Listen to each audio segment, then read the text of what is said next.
Pues sea otra vez aquí, bienvenidos a este módulo 5 ya en nuestra tercera clase o nuestra tercera lección de doctrinas bíblicas y teologías peligrosas.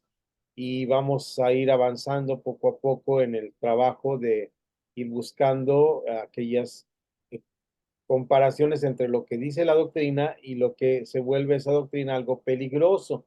Como ya hemos dicho y advertido en la pasada clase, no se trata de que sea verdad o falso lo que creo, sino revisarlo a la luz de la doctrina bíblica. El manual da un punto de vista y ese manual pues está a consideración de los alumnos y la doctrina que nosotros tenemos. Aquí, como he dicho, no tratamos de cambiar ninguna doctrina de lo que pensamos, simplemente evaluarla a la luz de lo bíblico. Cuando lo evaluamos a la luz de lo bíblico, no quiere decir que lo que estamos haciendo es la verdad absoluta, sino es un punto de vista desde lo que el manual está diciendo que es bíblico. Pero sí es importante decir que enfatiza una segunda parte en algo que se llama teología, teologías peligrosas, es decir, cómo estas doctrinas bíblicas pueden caer en algo peligroso. Lo vemos a la luz de la historia del cristianismo y ya he mencionado varias veces que algunos amigos míos han dicho que a veces los cristianos piensan que son de generación espontánea. ¿Qué quiere decir esto? Que nacieron, el cristianismo nació con ellos, que no hay una historia de 20 siglos atrás del cristianismo. Esto puede ser peligroso porque si no analizamos el pasado y lo que han peleado con las doctrinas, no nos damos cuenta bien de lo que se está tratando. Así que antes de entrar a nuestra lección, que se encuentra en nuestra página 8 de nuestro manual, espero que todos ya lo hayan recibido. No sé si al final eh, Arturo, que ya lo veo por ahí, por lo menos aquí en el nombre, aunque no veo iconos, pero porque estoy en la pantalla completa para poder grabar, ya recibió el manual. Por ahí me pone una manita arriba si ya lo recibió Alicia y Arturo. Creo que los demás lo tienen ya físico, pero vamos a ver si Arturo o Alicia lo tienen. También aprovechando el anuncio, si no lo tienen en físico, pueden pedirlo aquí por nuestro chat del WhatsApp a, a Josefina al pastor Samuel y que se los entreguen ahí cerca de su casa, ya que ustedes por ahí pasan el domingo. Entonces ya se ponen de acuerdo a ver, en algún momento puedan recibir el manual físico también, no se queden sin él, para que vayan haciendo acervo de él, va así ir teniendo nuestros manuales. Bien, vamos a la clase. Empezamos con nuestra clase y vamos a empezar con una lectura que desde la parte introductoria la vimos, pero quisiera tomarla aquí para esta lección 3 que es importante. Está en el libro de los Hechos, capítulo 20, y en este libro de los Hechos, capítulo 20, hay una historia muy hermosa, una narración muy hermosa que hace Lucas de la vida de Pablo cuando va a visitar a los hermanos de Éfeso. De hecho, no va a la ciudad de Éfeso, llega a la ciudad costera y de ahí los manda llamar. De tal manera que tiene esta lectura es muy, muy hermosa y está en Hechos capítulo 20 y dice: enviando pues desde Mileto a Éfeso, hizo llamar a los ancianos de la iglesia. Cuando vinieron a él, les dijo, y ahí empieza un discurso muy hermoso. Vosotros sabéis cómo me he comportado entre vosotros todo el tiempo, desde el primer día que entré en Asia, sirviendo al Señor con toda humildad y con muchas lágrimas y pruebas que me han venido por la acechanza de los judíos. Y como nada que fuese útil he rehusado de anunciaros y enseñaros públicamente y por las casas, testificando a los judíos y a los gentiles acerca del arrepentimiento para con Dios y de la fe en nuestro Señor Jesucristo. Ahora, he aquí, ligado yo en espíritu voy a Jerusalén sin saber lo que allá me ha de acontecer, salvo que el Espíritu Santo por todas las ciudades me da testimonio diciendo que me esperan prisiones y tribulaciones. Pero de ninguna cosa hago caso, ni estimo preciosa mi vida para mí mismo, con tal que acabe mi carrera con gozo y el ministerio que recibí del Señor Jesús para dar testimonio del Evangelio de la gracia de Dios. Voy a hacer una pausa para hacer un paréntesis de contexto aquí. Pablo va camino a Jerusalén, todo el mundo le dice que no vaya, que no llegue ahí, pues el Espíritu Santo le está diciendo lo que va a vivir y él lo acepta porque es su ministerio. ¿Cuál es su ministerio? Predicar a todos los eh, altos niveles del gobierno de Roma. Y para hacer esto tiene que ir a Jerusalén y tiene que apelar a César para ir a la misma casa de César a predicar el Evangelio. Esa es su misión, él lo ve así y lo hace así. Ahí hice la pausa y sigo.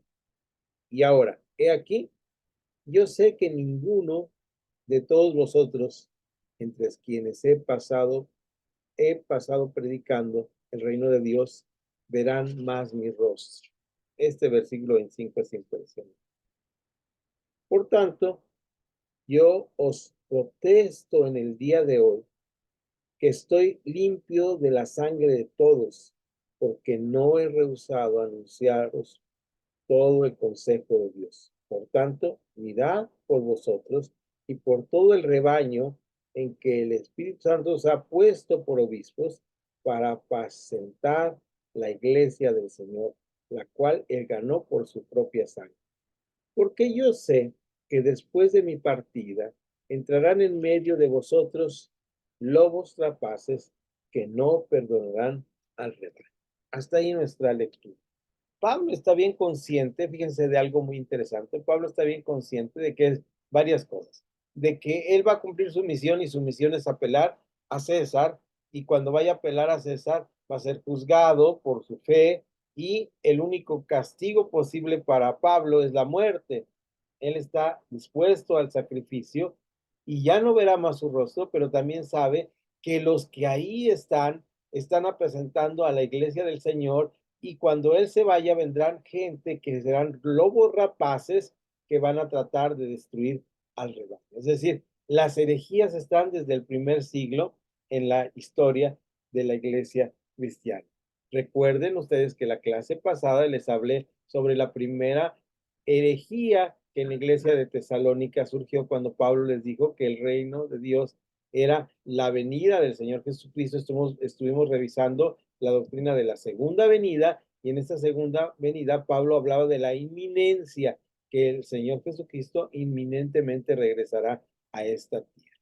También estuvimos hablando de cómo esta inminencia no dependía de los tiempos que ellos quisieran o que nosotros quisiéramos, aunque los tesalonicenses entendieron que lo inminente era inmediato y algunos de ellos dejaron de trabajar y Pablo les pide que por favor vuelvan a trabajar, que trabajen porque no saben el tiempo, porque el Señor vendrá como ladrón en la noche, que nadie sabe en qué momento. Y además que hay un requisito para que el Señor venga, que es que se cumpla el tiempo de los gentiles. Es decir, todos a los que el Señor desde su eternidad y en su sabiduría eterna y en su conocimiento eterno de Dios, sabía que iban a recibir el regalo de la salvación.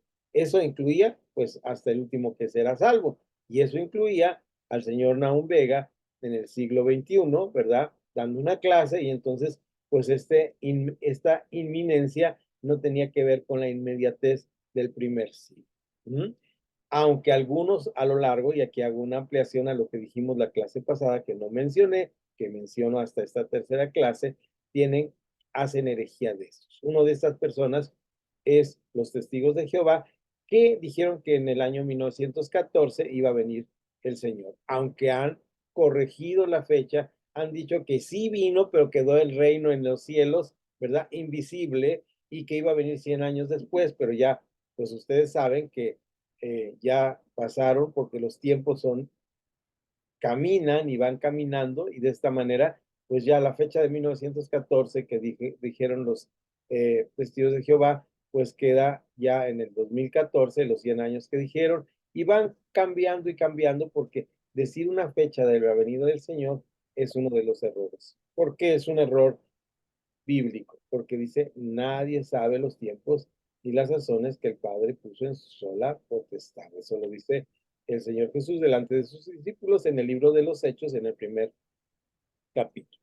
Una vez dicho esto, entonces vemos cómo la palabra del Señor, perdón, ¿alguien quiere comentar algo? Ah, bienvenida Daniela, está ya presente. No, ya cuando alguien quiere comentar, me dice, ya les dejo el micrófono abierto para que eh, ustedes lo puedan abrir en el momento que ustedes lo necesiten, ¿no? Entonces, les decía, eh, eh, que estas herejías es importante, algo que yo a veces menciono, que es mejor prevenir que remediar. El llamado que le hace Pablo a los ancianos, a los obispos, dice, a los supervisores en Éfeso, en el puerto de Mileto, cuando va en camino a Jerusalén para ser tomado cautivo, dice, tengan cuidado del de la iglesia. Entonces, vamos a leer, me van a ayudar ustedes a leer en este momento en el libro de Timoteo, capítulo 2 verso 14 al 16. So, no pude configurar bien, pero ya aquí lo hago manualmente. Cuando ustedes necesitan hablar, prenden su micrófono, por favor. Voy a quitar aquí el anclaje para verles. Ahora sí, ya veo aquí varios nombres, perfecto.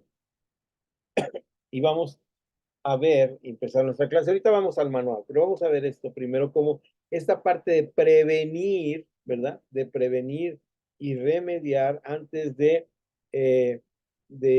tener la enfermedad de nosotros es la parte de la prevención. Cuando nosotros estamos trabajando en la pastoral o en la supervisión o el obispado, nosotros tenemos que darnos cuenta cómo hay veces hay personas que por sus propias inquietudes empiezan a mencionar cosas que no son de acuerdo a la palabra de Dios. ¿Por qué? Porque hay muchas ideas en la que se llama, en lo que se llama el imaginario evangélico, y que cada vez es más invasivo porque la internet invade inmediatamente. A veces me hablan y me dicen, hermano, no, ¿me puede decir qué opina de este video que salió del apóstol o del profeta fulano? Y pues yo por educación lo escucho para dar una respuesta y me doy cuenta que son cosas del imaginario evangélico que se difunde, pero yo digo, pero ¿cómo, qué doctrina puede tener una base no bíblica, sino una buena intención, ¿verdad? Y no estoy diciendo que debemos pelear con ellas, sino debemos estar atentos, tener atentos oídos a lo que dice la palabra en cuanto a esto. ¿Qué es lo que dice la palabra en cuanto a esto? Normalmente yo cuando alguien me pregunta así, no lo refiero a decir esto está bien por esto, por aquello, porque yo pienso aquello. Luego vamos a revisar lo que dice Pablo a Timoteo. Por eso quisiera revisar con ustedes lo que dice Pablo a Timoteo en dos partes que están en Timoteo, en segunda de Timoteo. Y vamos primero al capítulo 2 de Timoteo, capítulo 2 de segunda Timoteo.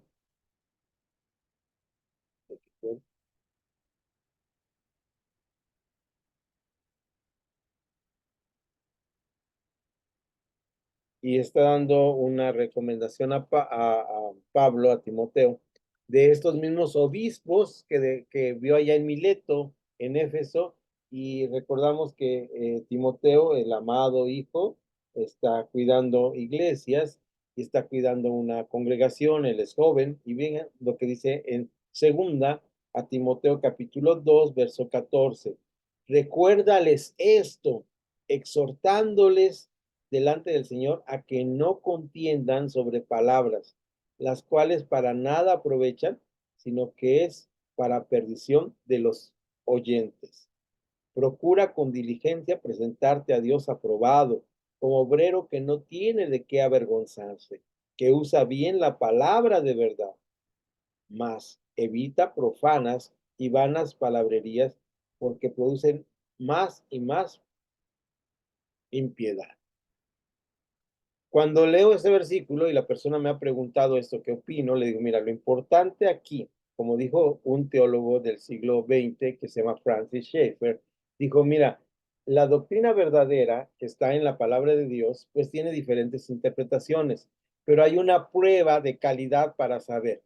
Miren, cuando usted cocina, yo puedo decir que soy cocinero, yo les puedo decir a ustedes, yo soy un cocinero, yo puedo decir, soy un buen cocinero, pero no lo podrían saber hasta que vengan a mi casa, todos ustedes están invitados, les prepare mi famosa sopa de perejil, ¿verdad? Y mi crema de perejil, y cuando ustedes la prueben, esa va a ser la prueba, ¿verdad? Que está sabrosa. Cuando ustedes la prueban, sí, está sabrosa. Entonces, este señor del siglo pasado dijo, hay una prueba para saber si una doctrina es correcta. Esta prueba se llama, es una palabra técnica, pero es muy importante. Cuando nosotros hablamos de una doctrina correcta, decimos que es una doctrina que es ortodoxa. Es una palabra griega que significa como ortografía, orto, que significa correcto, y doxa, que significa doctrina o enseñanza. Doctrina correcta sería una ortodoxia. ¿Cómo saber que hay una ortodoxia? Sabemos que hay una ortodoxia cuando hay una ortopraxis basado en lo que dice Segunda Timoteo capítulo 2 versículo 14 que acabamos de leer. Dice, las palabras se las lleva el viento. Podemos estar alegando el tiempo que ustedes quieran, pero tú, dice, procura con diligencia presentarse a Dios aprobado, como obrero que no tiene de qué avergonzarse. Es decir, la doctrina bíblica es una doctrina que se puede llegar a la práctica y lleva a la piedad. Una doctrina que no es bíblica es una doctrina que no se puede llevar a la práctica y que no lleva a un cristianismo verdadero, de acuerdo a lo que dice 2 Timoteo 2, 14 al 16. Hoy vamos a analizar una de estas doctrinas y van ustedes a la luz de esto que estamos viendo, van a ver ustedes de alguna manera cómo esto es realidad, no porque yo lo diga, sino porque la palabra de Dios dice aquí, por medio de Pablo, que debe haber una realidad en todo esto. Ahora vamos a otro pasaje, dos capítulos adelante, que es el capítulo 4, y estas palabras también son interesantes. La doctrina y la teología tienen que ser prácticamente siempre verdaderas, en el sentido de que se puedan poner en práctica y también, muy importante, aquí empezamos la lectura con el capítulo 4, el versículo 1.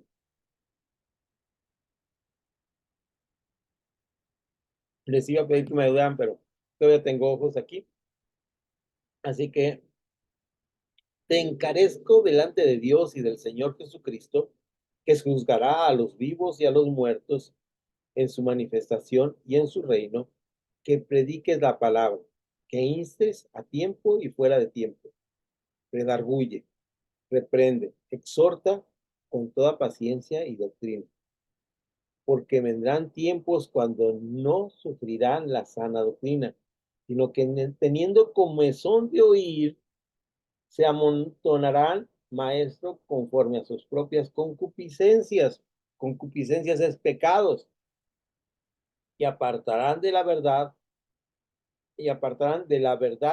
el oído y su voluntad a los, ¿verdad? A las fábulas.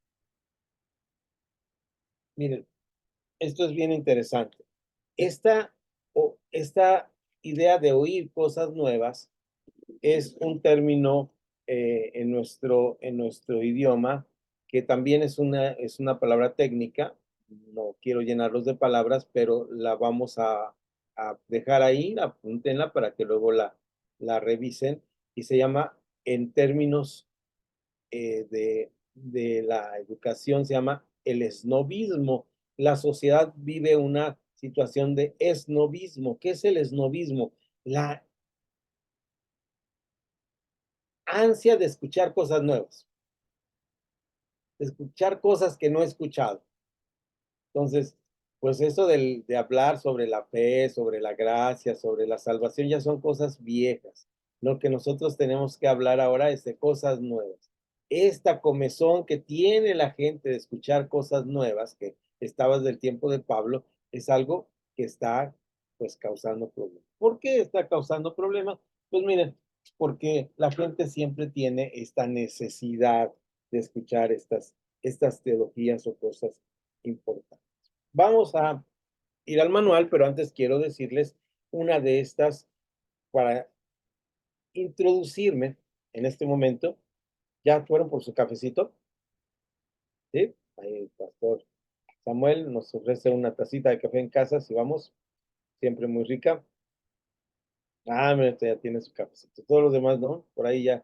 Bueno, nomás veo a Arturo ahí que estás manejando, hermano, no te había visto que estabas manejando. Estás ahí tranquilo, bueno, está bien. Entonces no puedes bajarte al Oxxo por un cafecito. Y el pastor Juan y el ya sé que prefieren el tecito o no les gusta el café. Agua nada más, ¿no? Bien, para introducirnos a esta doctrina que vamos a ver ahí en nuestro manual, que es la guerra espiritual estratégica, que es un bonito tema para mucha discusión, tal vez para dos clases, es posible que sea para dos clases.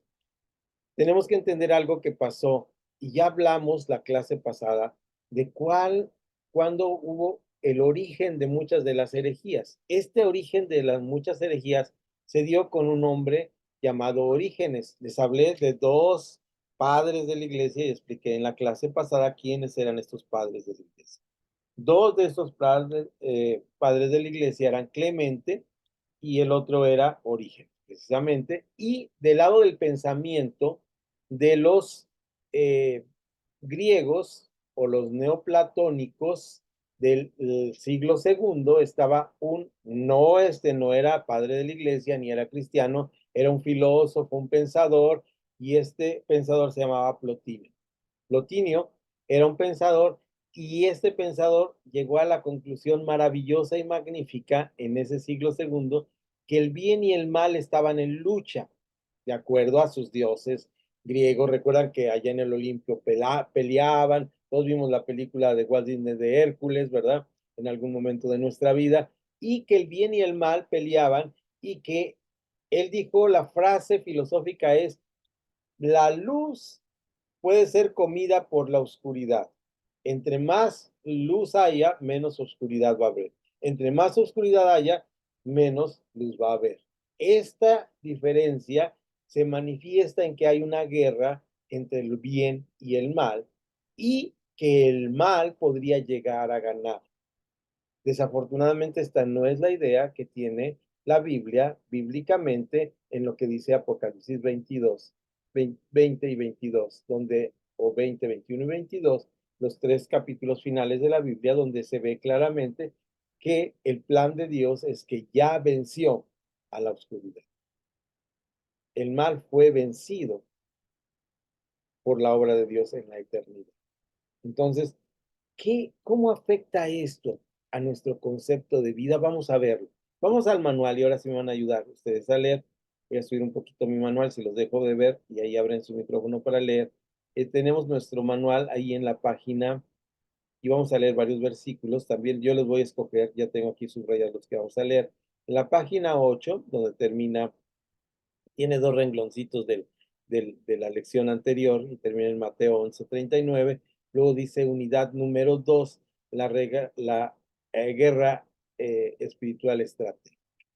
Eh, yo sé que algunos están en celular, pero aquí nos ayuda también para nuestros amigos que luego ven la clase en diferido, o que la pueden volver a ver.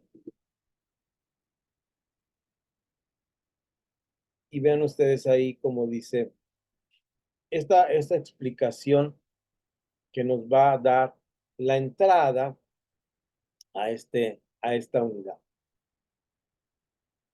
Y esta doctrina es un movimiento, dice el movimiento de la, entre comillados, guerra espiritual estratégica, promueve un ataque agresivo contra espíritus territoriales mediante la oración de guerra, una exégesis de textos bíblicos claves indican que hay seres espirituales que liberan un conflicto cósmico contra Dios y su creación, pero que nuestra participación en este conflicto no consiste en atacar directamente a esos seres malignos, sino en clamar a Dios y serle leal. Esa es la explicación que está dando el manual. No consiste en pelearnos con ellos, sino en ser y estar apartados para el Señor. Una teología de la guerra espiritual debe retener la paradoja de un Satanás activo, pero derrotado. Esta es la paradoja. Una teología de la guerra espiritual debe retener la paradoja de un Satanás activo, pero derrotado. ¿Dónde fue derrotado? Esta aclaración la hago yo, pues en la cruz del Calvario. Debemos evitar tanto la creación de doctrinas sin fundamento exegético como un retorno al animismo, a subrayo la palabra animismo, porque es una forma de pensar donde pensamos que todas las cosas tienen una ánima o un espíritu. Vean ustedes, aquí voy a dejar de compartir para dar el siguiente ejemplo. Una persona animista piensa que esta taza, y más aún lo que está dentro, ya no se alcanza a ver, que casi me lo termino, es un cafecito con leche, con bastante leche, es un latte. Eh, este café con leche es un ente espiritual, un ánima, y esta ánima puede ser diabólica, y esta arma diabólica me la puedo estar tomando, ¿verdad? Y entonces esto es un animismo. Ahora, no estoy discutiendo aquí si es verdad o mentira, simplemente estoy diciendo que es una forma de pensar, pero que la Biblia no da base para esto. ¿Mm? El animismo se va en muchas culturas de orígenes muy antiguos, donde no había una explicación ni científica ni teológica de la revelación de Dios, y entonces ellos veían que todas las cosas eran pues algo que había espíritu.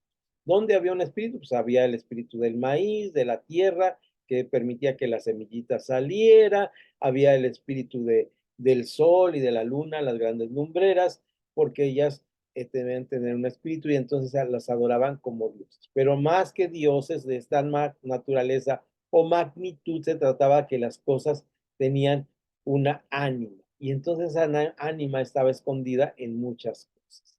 El animismo es una característica muy actual de la lectura que nosotros hacemos de la guerra espiritual. ¿Por qué en esta clase vamos a ver esto?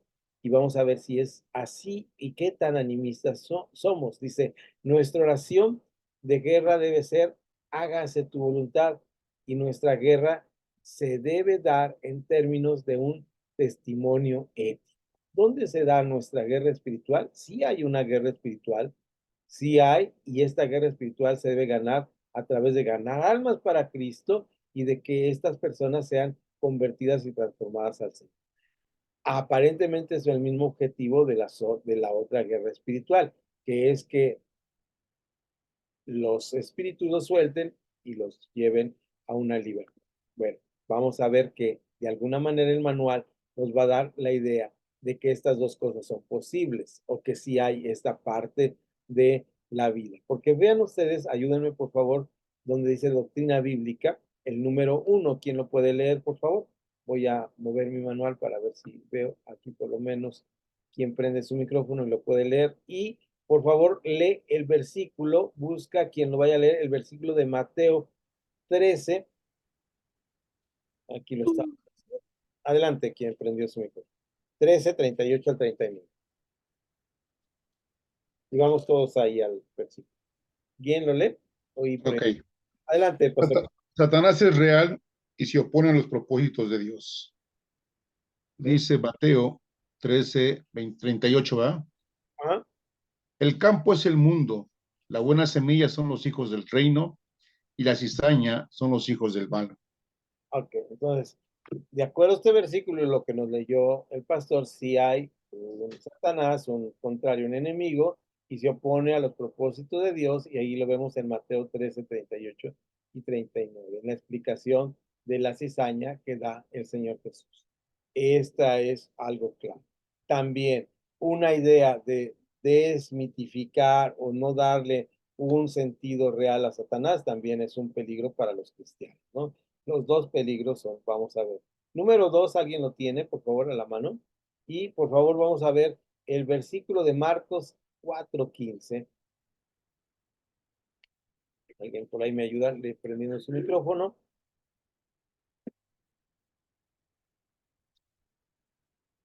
¿Y alguien? Ok. Satanás trata de destruir la fe y el gozo de los creyentes. Y esos son los del junto al camino en quienes se siembra la palabra. Pero después que la oyen, enseguida viene Satanás y quita la palabra que se sembró en sus corazones. Ok, entonces ahí está, trata de destruir la fe en los creyentes, que ya la palabra fue sembrada y esa palabra ya son creyentes, pero son destruidas sus vidas, son alejadas de la voluntad de Dios. ¿Por qué? No llegan a ser verdaderos creyentes con fruto, es decir, no fructifica la semilla del evangelio porque ¿quién las sustrajo? El enemigo la sustrajo, ¿no? Entonces, el enemigo se hace esta función. Vean ustedes aquí como lo menciona Pedro al final de su carta, cuando dice Pedro hablando de este tema, sed sobrios y velad, porque vuestro adversario el diablo, como león rugiente, anda alrededor buscando a quien devorar, al cual resistid firmes en la fe, sabiendo que los mismos padecimientos se han cumplido en vuestros hermanos en todo el mundo. Es decir, no te sientas que eres el único que el Satanás te está zarandeando en ese mundo. Todos, desde el mismo Pedro, fíjate, lo está escribiendo Pedro que dice ¿cómo le dijo Pedro? Apártate de mí, Satanás, porque me eres tropiezo. Y el mismo Pedro que fue tentado y negó al Señor Jesús, el mismo Pedro que tuvo que decir, tú sabes que te amo. Lo había negado 3 veces, ¿no? Y 3 veces le pregunta, Pedro, ¿me amas? Y uno es capaz de fracasar delante de Dios. Y esa no puede uno decir que no sobra de Satanás. Su función es precisamente hacernos caer. Por eso Pedro dice, muy, muy interesantemente, ahí dice, manténganse atentos, sobrios, dice la palabra. Traducción de Casero de Rey. Sobriedad significa no dormirte, no distraerte de la vida espiritual. Aquí no hay de que me descuido un poquito.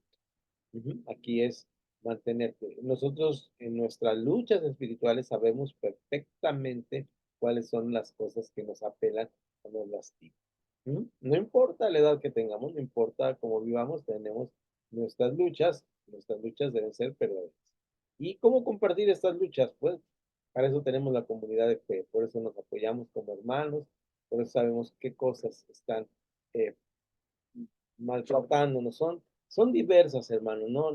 No piensen ustedes que cuando estoy hablando en esto estoy diciendo que es un pecado así tremendo, que nos vamos a matar a alguien que quiero. No, son Cantar de los Cantares dice que las pequeñas zorras echan a perder las vidas, ¿no? En el capítulo 4, creo, de Cantar de los Cantares. Bien, entonces ahí estamos con vamos con el punto número 3. Ahí vamos a hacer una pausa dramática para hablar sobre este tema. Satanás conoce la debilidad de las personas y las tienta a pecar. Fíjate bien, Satanás conoce la debilidad nuestra. ¿Por qué tienta Satanás a Pedro en esta parte? Porque sabe que esa es su debilidad. ¿De acuerdísimo? Esa es su debilidad. Vamos entonces a ver en este tema cómo tenemos varios versículos y vamos a ver del Nuevo Testamento. Vamos a empezar por primero a los Corintios 7:5. Alguien por favor me lo lee. Luego segundo a los Corintios 2:11 y yo termino con el versículo de primera Timoteo. ¿Quién lo tiene, por favor? No los estoy viendo, pero ahí prendan su micrófono y ayúdenme. O déjenme mover esto para abajo. 7:5. Adelante, José o Samuel. Porque aun cuando llegamos a Macedonia, ningún reposo tuvo nuestro cuerpo, sino que en todo fuimos atribulados de fuera, conflictos de dentro, temores. Ahí estaba era la cuestión, ¿no? De siempre estamos bajo esta circunstancia. Seguimos con segunda a los Corintios 2, segunda a los Corintios, tremendamente bonito de leer, pero ahí en el capítulo 2, ahora dice lo siguiente, ¿alguien lo tiene? El versículo, no recuerdo ahora, no perdí el manual, pero 2:11. Para que Satanás no gane ventaja alguna sobre nosotros, pues no ignoramos sus maquinaciones. ande, no ignoramos sus maquinaciones. Ujú. Él siempre está maquinando cómo hacerlo a usted caer y a mí caer. Entonces, no debemos ignorar esta parte, sino estar atentos, ser sobrios y velar, ¿verdad? Entonces, esa es una parte importante. Por eso Pablo, en 1 Timoteo, eh, esta lectura también, Timoteo también es muy, muy bonita.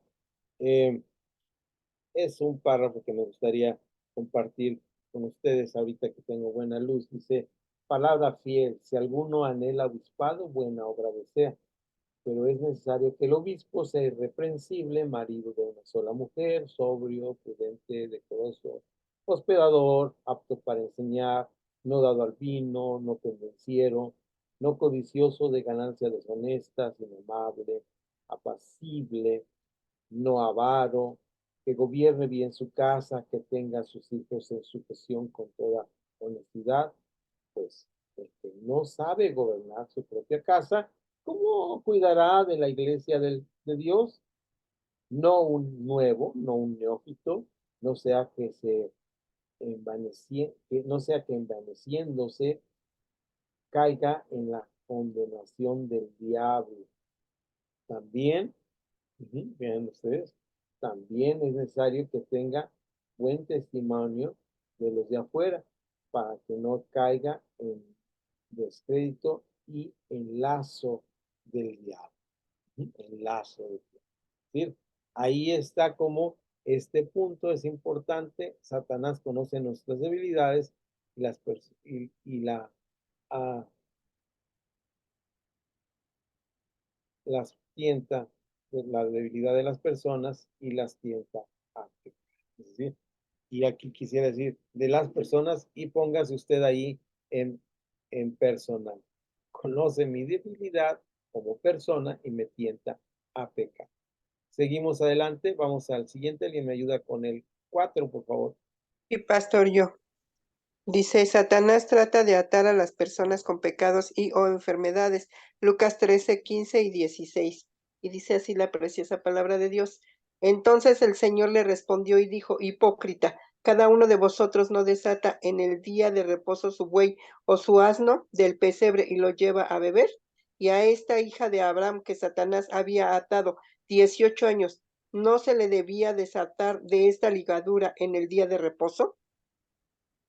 Gracias. Entonces, gracias, Daniela. Entonces, vean ustedes, también hay ataduras de este tipo. Ahora, es importante aquí aclarar, este versículo y lo que nos acaba de leer Daniela no quiere decir que todas las enfermedades son obra de esto, sino que hay enfermedades que Dios permite. ¿Y dónde lo vemos esto? Pues en lo que pasó con Job, ¿verdad? Dice, permíteme, lo que pasa es que no lo has tocado ni a él, ni a su cuerpo, ni a su... no, permíteme tocarlo y vas a ver cómo. Entonces, sí hay este tipo de opresión, de enfermedad. Este enemigo nuestro tiene esta potestad de tener este castigo sobre nuestra vida. Entonces, tiene este de cosa que puede eh, atar a las personas tanto en pecado y o en enfermedad, de acuerdo a lo que acabamos de leer. Qué interesante, ¿no? Ahora, siguiente, esta es la doctrina bíblica. Satanás tiene a su cargo una cantidad de demonios, espíritus y ángeles malos que le sirven. Aquí hay que hacer una diferencia bien clara. Uno es el jefe y otros son los achichincles. Hay una serie de demonios que están a las órdenes de Satanás que permiten que cumpla ese trabajo. ¿Por qué? Porque él no es omnipresente y no puede estar en todas partes. ¿Mm? Es decir, aunque tenga Zoom, no puede estar en todas partes. Aquí tenemos que tener esto bien claro, que hay una serie de espíritus malignos que están al servicio de Satanás, que cumplen este fenómeno. Ahora, las características de estos seres tienen que revisarse a la luz de la Biblia. Cuando nosotros enfrentamos estas circunstancias en la iglesia, a veces olvidamos que está esto determinado en la Biblia. Yo recuerdo mucho el caso de una de las iglesias donde asistía al, los hermanos menonitas, la primera que asistí, que era una iglesia grandecita, y llego yo, estaba yo ahí de maestro, y llegan y me dicen, hermano, hay alguien de la congregación que empezó a decir que era el diablo y que venía a destruir toda la congregación y todo esto. Y entonces, sí nos dio mucho miedo, y nos dio mucho temor. Y le dije, ¿qué hicieron con esa persona? No, pues lo tenemos ahí aparte y estamos esperando que viniera el pastor o algún maestro, algún anciano de la iglesia para atender a esta persona. Entonces ya le digo, pues vamos a atender a esta persona, pero antes tengo que atenderlos a ustedes. ¿Qué dice la Biblia? Que el diablo es mentiroso. Entonces, ¿por qué me va a dar miedo que diga una mentira? Pues claro que va a decir mentiras. Padre de la mentira va a decir una mentira. Dice, vengo a destruir la iglesia. Pues es una mentira. Y esa mentira los está haciendo tener temor y temblor. Entonces, además ya venció y además, le digo, es un enchamucado que alguien tiene posesión del espíritu. No lo podemos negar esa parte, pero no tiene autoridad sobre la iglesia. No tiene autoridad sobre nosotros porque nosotros somos hijos de Dios y ya podemos. Entonces, tranquilos y lo primero, vamos a quitar el temor para entrar a hablar con usted. Quitaron el temor. ¿Por qué? Porque yo soy muy abusado y les dije, no, porque hablé de lo que dice la palabra del Señor. Y entonces cuando la persona se vio enfrentada a la palabra de Dios, no tuve que gritarle ni reprenderle, simplemente ya estaba tranquilo, ya sabía que ya no podía hacer su función. El espíritu que tenía dentro ya no podía hacer su función de atemorizar. Entonces ya no iba a causar temor, entonces pues ya no tenía. Entonces tengamos mucha atención sobre que lo que tengamos delante, esto sea una realidad. Estos son los demonios, lo dice en Apocalipsis 12:9, vamos a omitir porque es un versículo que no tenemos, pero pueden ustedes ahí ver para ver el siguiente que es Satanás puede entrar y poseer una persona. Juan 13:27. Aquí sí quiero que lo veamos. Vayan ustedes a su Biblia, al Evangelio de San Juan.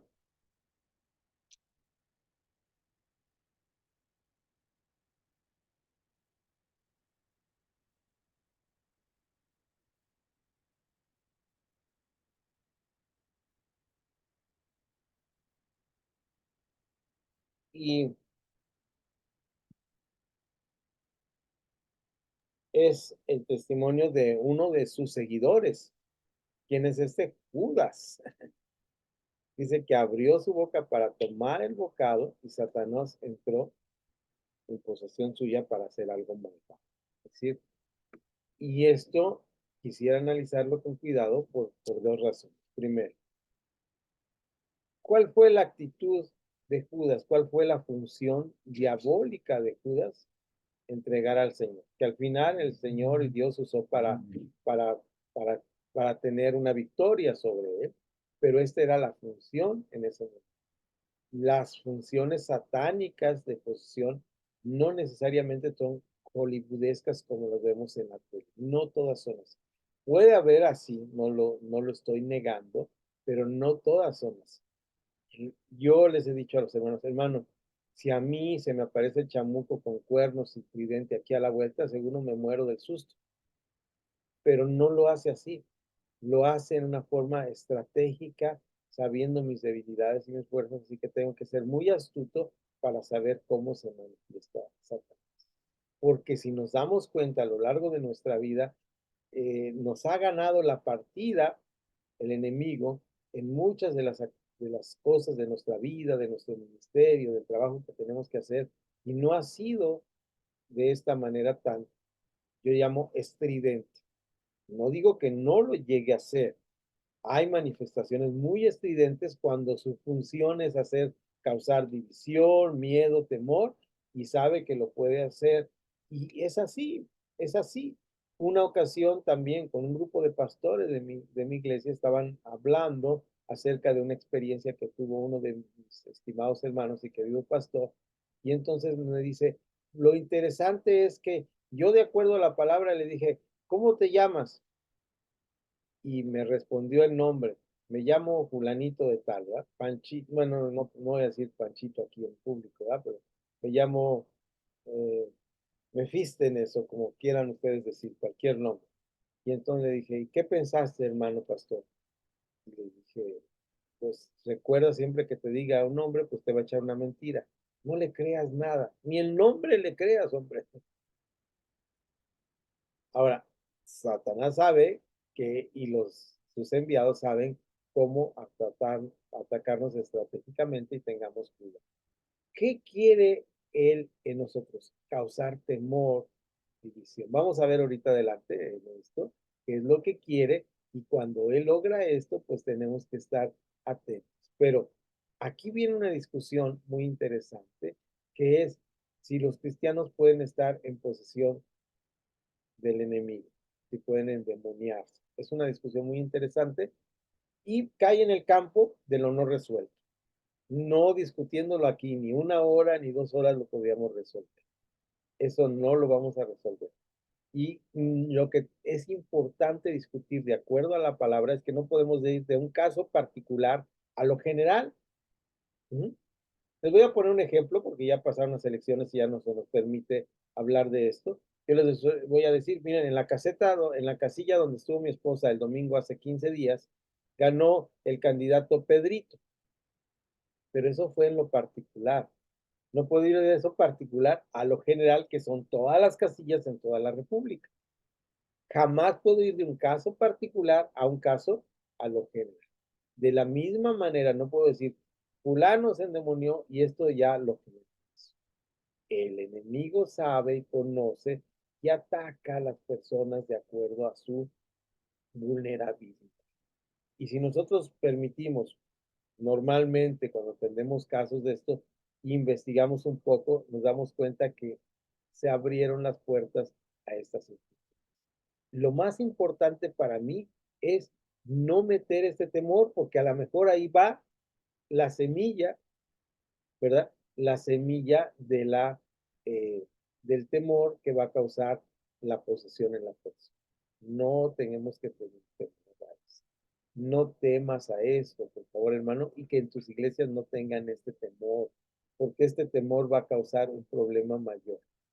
Entonces, esta circunstancia de vida es importante manejarla muy sabiamente de acuerdo a la palabra de Dios. Vamos a seguir porque aquí nos va a dar en la parte donde vamos a ver esta doctrina bíblica, cómo debemos manejarla. Vean ustedes, dice el 7, Satanás puede aparecer como ángel de luz, según a los Corintios 11:14. De hecho, no lo vamos a leer porque así lo dice. Pablo dice, se aparece como ángeles de luz. Es decir, en forma de una persona buena que pretende querer y hacer el bien. No necesariamente es que venga y nos diga, va a haber un temor bien grande aquí, ¿no? Sino que tiene que estar atento en esta clase, tenemos que estar atentos a entender que esta luz aparente, vestido de oveja, puede estar ahí presente. No necesariamente es el malvado, perverso. Nosotros estaremos muy atentos como cristianos a todo lo que es maldad, naturalmente, a todo lo que es perversidad, a todo lo que es malvado. Entonces, ¿cómo va a penetrarnos o cómo va a vulnerar nuestras comunidades? Pues con el chisme, con el engaño, con la manera de ser contrario a la palabra de Dios. Una de las maneras de ser contrario a la palabra de Dios es no leer la palabra de Dios. Cuando me preguntan, ¿usted a cuál demonio le tiene más miedo? Pues al demonio de no leer y orar. Pues son demonios terribles, ¿sí? Porque eso de encontrar demonios en todos lados es una práctica muy chistosa, ¿no? Entonces vamos a ver aquí, Satanás conoce la debilidad. Entonces, él sabe en qué momento puede atacar. Vamos a ver el siguiente, número 8. Satanás puede molestar a los creyentes, es decir, molestar. Vamos ahora sí, ahí a segunda a los Corintios, si alguien está ahí cerquita en su Biblia, y vean ustedes cómo al final ya de segunda a los Corintios, Pablo hace una mención muy interesante ahí. Dice, eh,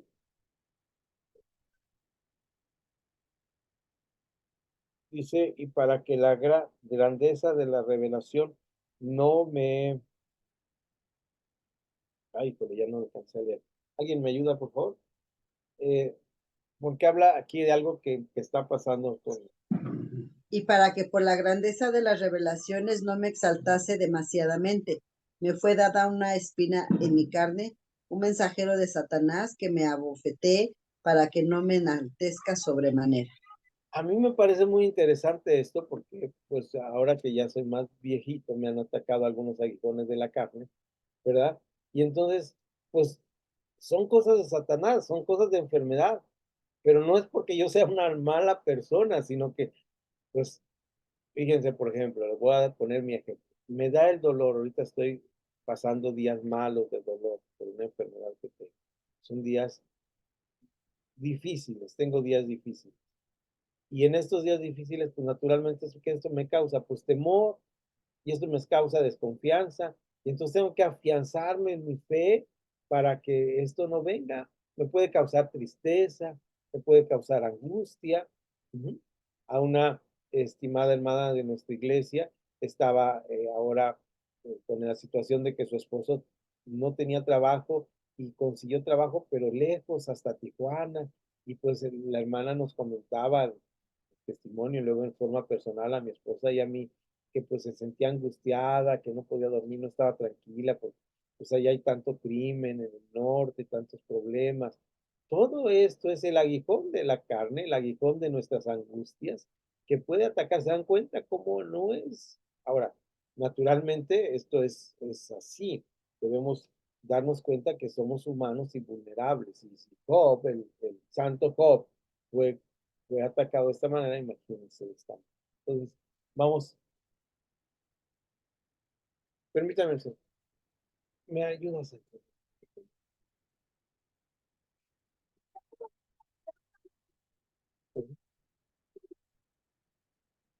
Ay, amor, ¿cómo fue eso? Perdón, aquí teníamos un nieto que le dieron un pelotazo. Entonces, seguimos adelante con este asunto. Entonces, vean ustedes este punto, ¿no? El aguijón de la carne, ahí en 2 Corintios 12, es muy interesante. Para que la grandeza que sea revelada no sea mía, Dios me dio un aguijón en la carne, ¿verdad? ¿Y qué le dice? El Señor, bástate mi gracia. Pero lo interesante es que este aguijón de la carne son bofetadas de Satanás, son bofetadas de Satanás. Qué interesante. Imagínense al gran apóstol Pablo siendo abofeteado por Satanás y que a mí me venga cualquier tribulación o angustia, diga, ay Señor, pues no quiero que me pase a mí. Tenemos que saber que ahí está presente, ese enemigo va a tratar de destruir. Esto es importante, no podemos perder de vista esto, no podemos minimizar la obra de Satanás. Eh, Tampoco podemos darle una actitud muy grande, ¿no? Sigamos adelante porque quiero terminar por lo menos 2 puntos para esta clase, para ver el siguiente parte, como estas partes que estamos viendo aquí, que son reales, pueden exagerarse y caer en una doctrina peligrosa o una teología peligrosa. ¿En cuál nos quedamos? Ayúdenme. Aquí en la de Corintios, ¿no? Y estorbar a sus planes. Sí es el 8, ¿verdad, hermanos? Estamos ahí. Fue el 12:7, segunda a los Corintios, donde dice del aguijón de la carne que se ha ejecutado, y estorbar a los planes, según lo que dice en 1 Tesalonicenses 2:18. ¿Alguien lo tiene? Mientras esto, vemos como también el mismo... Yo, pastor, Adelante, por favor. de Tesalonicenses, ¿Sí? ¿y era? Primera Ahí voy a ir. 2:18. 2:18. Sí, por favor. Ahí voy, acá está. Dice así. Mm, ¿Segunda? No, No, primero. es primera. Perdón. Es primera, perdón. Acá está. Dice, por lo cual quisimos ir a vosotros, yo, Pablo, ciertamente una y otra vez, pero Satanás no se estorbó. Satanás nos estorbó, es decir, también hace este tipo de estorbo. Fíjense bien cómo es un estorbo. A veces el Señor dice, yo quisiera, cuando pasó lo de mi enfermedad, estando yo en la Ciudad de México, quiero estar toda la semana después allá con un grupo trabajando y luego iba a estar el sábado con ustedes, iba a estar con el pastor Samuel predicando, pues fue un estorbo y no se pudo hacer. Y me llegaba mucho a la mente esto, pero bueno, uno dice, ahí está el estorbo. Esto no es así como si no, ahí está el chamuco atrás de la ventana asomándose. No tengo que tener este temor. Porque ahora vean aquí en Apocalipsis, si no recuerdo mal, el versículo se me colocó aquí, pero aquí lo puedo ver en mi Biblia. Dice, sí, es este que dice, eh, yo conozco tus obras, hablando de Esmirna, y tu tribulación y tu pobreza, pero tú eres rico, y la blasfemia de los que se dicen ser judíos y no son sino sinagoga de Satanás. No temas de nada lo que vas a padecer. Y aquí el diablo echará a algunos de vosotros en la cárcel para que seáis probados. Hasta ahí de acuerdo. Ven ustedes, este versículo es, pues es el enemigo que está estorbando la obra, ¿no? El enemigo está estorbando la obra en Esmirna, en esta iglesia que está hablando. Esta parte de Apocalipsis es algo real que está viviendo las iglesias en Asia Menor y Juan, que ya está viejito y está teniendo esta revelación de esta situación terrible de la persecución. Para el año 100 la persecución es terrible y uno dice, pero no iba a venir el Señor, no iba a venir el reino de Dios, ¿qué está pasando? Y viene esta revelación maravillosa de Apocalipsis que queda colgada para los siglos en todos los cristianos.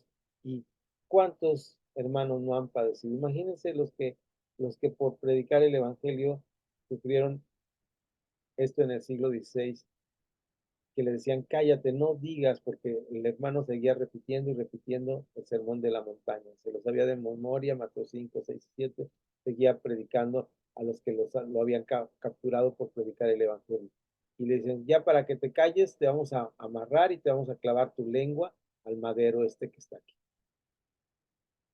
Era estorbo de Satanás. El Satanás estaba ahí obrando de esa manera. Entonces, pues no nos espantemos de que el Señor nos permita pasar, porque dice, no vas a ser tentado más allá de lo que puedas resistir. Y juntamente con la tentación nos da la ¿qué? La sal. Entonces, algo que el padre de la mentira nos quiere proveer es el temor. No caigamos en el juego de Satanás trayendo temor a nuestra vida, porque recuerdan lo que vimos de la ortodoxia y de la ortodoxia. Cualquier doctrina de estas, y lo vamos a ver la siguiente clase con mucha calma, como todas estas maneras de pensar acerca de la guerra espiritual, lo que traen es ansiedad y temor a los hermanos. No debemos caer en esto, debemos confiar en la palabra del Señor. ¿En cuál nos quedamos, hermanos? Ayúdenme, por favor. Es el 8, dijimos ya está por listo. 8, sí. Vamos al 9. Ayúdame, hermano. 9. Los creyentes pueden. Los creyentes pueden y deben evitar las trampas y acechanzas de Satanás. Efesios 4:27. No, sabemos que están las trampas, pero nuestro trabajo es evitarlas. Vamos a ver, ayúdenme alguien con Efesios 4, y yo voy a buscar acá, voy al final de mi Biblia, estaba en Apocalipsis, voy a regresar a Jacobo, Santiago en Jacobo, y vamos a ver cómo lo dice aquí en Santiago. Ni deis lugar al diablo. Y deis lugar al diablo. Y luego Santiago, el santo Jacobo, nos dice en el capítulo 4, de esta lectura del capítulo 4 es muy disfrutable, pero por razones de tiempo vamos a leer solamente el versículo que nos someteos pues a Dios, resistid al diablo, ¿y qué dice? Y huirá de vosotros. Es un versículo que mencionamos constantemente. Es decir, nuestra función, aquí voy a poner rayita en el número, en este de Santiago, en el número 9. Vean, nuestra función que es estar temerosos, estar angustiados, estar viendo el chamuco en todos lados. No, es resistirle para que él huya. Que no haya sombra de su trabajo en nuestra vida ni en nuestra iglesia. Y vamos a verdaderamente, como dicen los hermanos, y con todo respeto lo digo, reprender, pero en el sentido bíblico. Reprender es no estás aquí. No tienes aquí ningún momento, ni en mi enfermedad, ni en mi angustia, ni en la prueba que el Señor permite que pase. No estás aquí presente porque el trabajo de Dios está siendo hecho en mi vida, porque no hay una lucha entre el bien y el mal, hay una victoria del bien sobre el mal. La luz poderosa restablece toda oscuridad. Yo tuve una experiencia muy bonita eh, saliendo de clases, daba clases los domingos y tenía que ir a hacer algo de trabajo, di la clase rapidísimo, tomé mi auto y agarré uno de los puentes más grandes que hay en Guadalajara, que es el puente de López Mateos por abajo de la glorieta La Minerva, es larguísimo, y cuando iba a medio puente, aunque eran las 12 del día, se apagó la luz, todas las luces y los carros dicen, prendan su luz cuando entre al puente. Pero yo no hacía caso de eso, ni nadie hace caso de eso. Entonces yo no prendí la luz. Y entonces de repente fue algo así como, wow, la oscuridad total de repente. Naturalmente la primera reacción, prender la luz, pero fue interesante cómo es aquella oscuridad era irrumpida por la luz del final del túnel que caminaba. Y se veía literalmente porque mis faros no alcanzaban era domingo, había poco tráfico, como mis faros no alcanzaban a romper toda la oscuridad, pero de allá, de la luz, venía caminando rompiendo toda oscuridad. Nosotros no tenemos que sacar la oscuridad de ese cuadro, aunque se fuera la luz aquí, no tengo que decir, voy a sacar la oscuridad. No, ¿qué saca la oscuridad de este lugar? Esta lamparita que tengo acá arriba, ¿no? Esa lamparita es la que saca la oscuridad. No tengo yo que hacer ningún esfuerzo, estar en la luz. El Evangelio de Juan, con esto quería terminar, pero me adelanto un poquito a mi clase final, el Evangelio de Primera de Juan, el Evangelio de Juan, la carta, la epístola primera de Juan, nos habla muy claramente, la luz es la que echa fuera las tinieblas. Esto tenemos que estar. Si andamos en luz como Él está en luz, no tenemos que estar empujando la oscuridad para afuera de la ventana, para afuera de nuestra vida. Tenemos que estar en luz como Él está en luz. Vivamos en luz, mis estimados hermanos, y de esta manera podemos ganar o vivir esta verdadera guerra espiritual con victoria. ¿Por qué? Porque ya somos más que vencedores, de acuerdo a lo que les dice Pablo, más que vencedores por medio de aquel que nos amó. Entonces, tenemos que vivir esta vida y preparémonos para la siguiente clase. Nos vemos aquí el próximo sábado a las 7 de la noche para esta segunda parte de esta parte de la doctrina bíblica y vamos a ver la teología peligrosa que es en los extremos en los cuales se puede caer. Vuelvo a repetir, si algunos de nuestras iglesias o formas piensan de esa manera, no es incorrecta. Estamos hablándolo para que tengamos cuidado y no caigamos en extremos que pueden dañarnos o no estar hablando de acuerdo a lo que dice la palabra de Dios. Esto es el problema, que estemos causando temor o angustia a nuestros hermanos y no tengamos una doctrina de lo que llamamos bíblica. ¿De acuerdo? El Señor les bendiga. Vamos a pausar.